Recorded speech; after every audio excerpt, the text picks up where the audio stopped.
कह दी है हाल गाँव के भैया, हाल गाँव के भैया।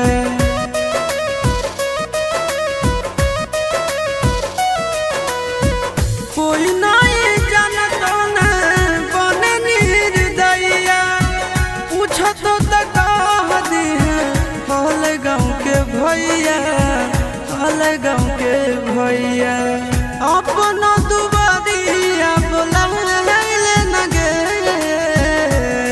तोरा एलियौ ससुरारिया, एको लोटा पनिया पिलाई दे न गे।